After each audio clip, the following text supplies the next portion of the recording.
Hey now, good morning. Happy Thursday.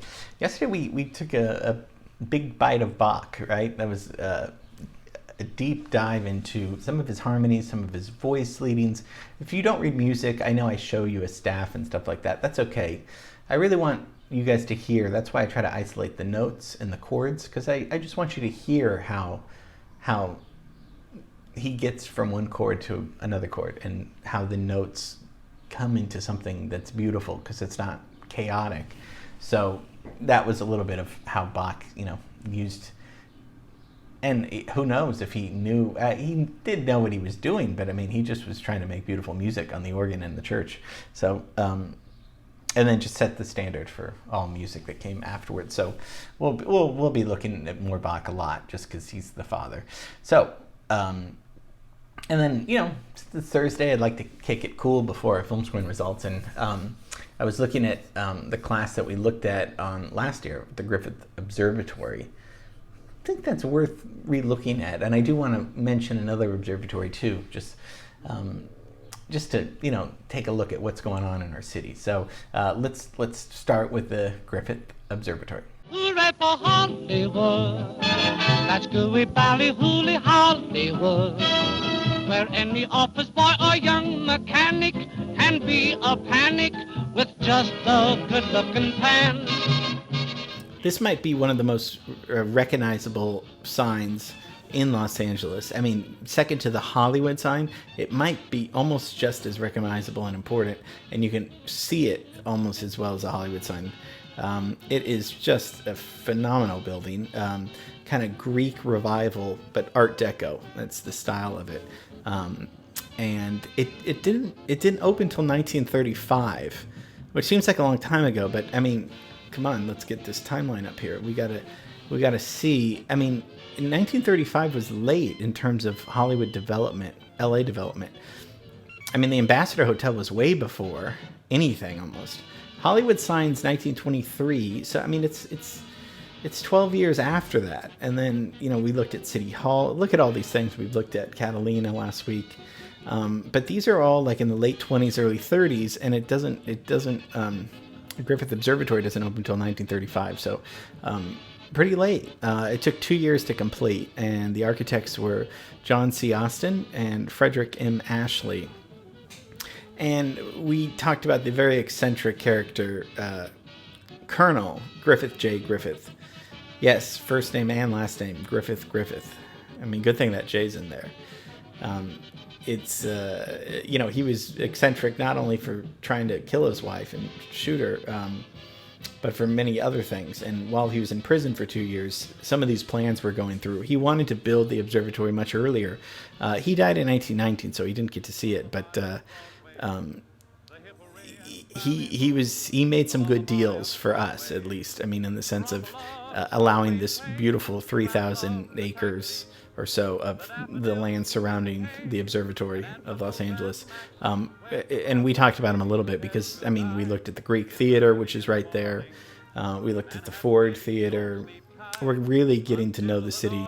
More people have looked through the Griffith Observatory telescope up there than any other telescope in the world.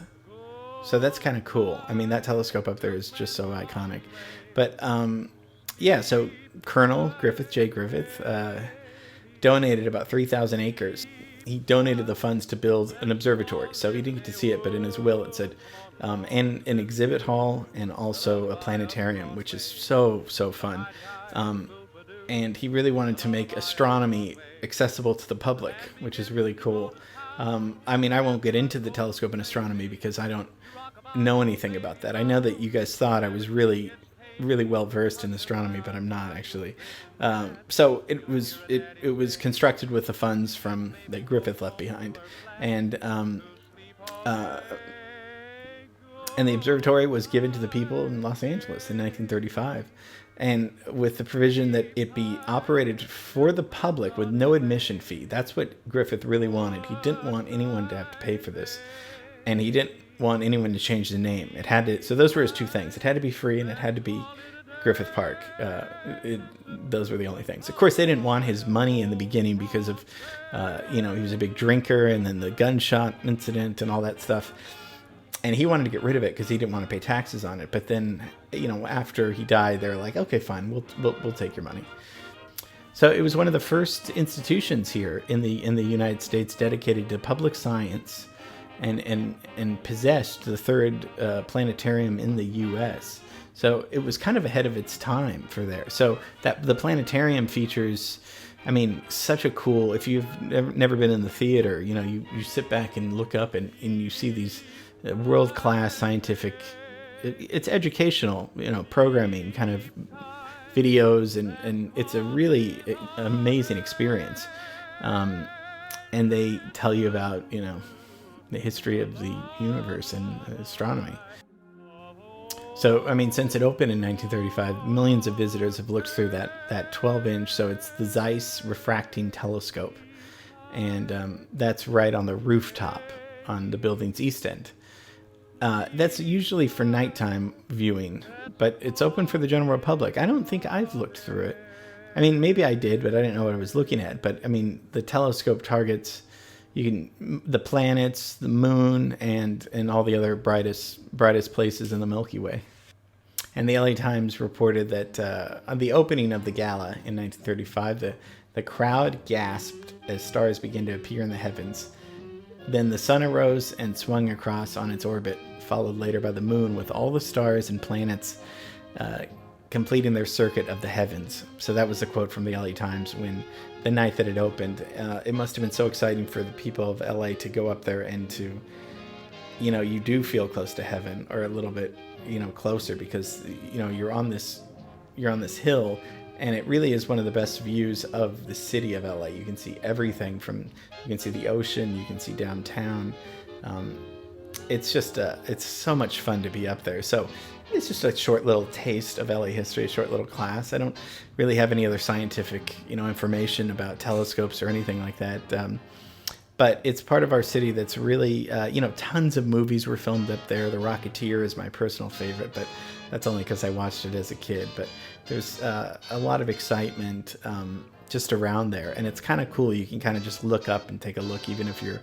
But yeah, it used to be free to park, but now, of course, it's $15. But it is free to walk around and go inside, and I don't know. I'm thinking field trip a lot, although I don't know if that would really happen, but let's after maybe this year we'll get to it. Okay, just a little taste of the city that we all love. So I hope you enjoyed that. That's a lot of fun. It's funny that it's free, but it's like $15 an hour to park. But Colonel Griffith J. Griffith, Alexander C. Alexander, it's like that name is hilarious. So you were probably up over winter break thinking, are only one observatory in LA? Okay, there's another one, and it's near San Gabriel Mountains. Well, it's the peak of the San Gabriel Mountains, which is near Pasadena, and we did a class on Pasadena that was well received.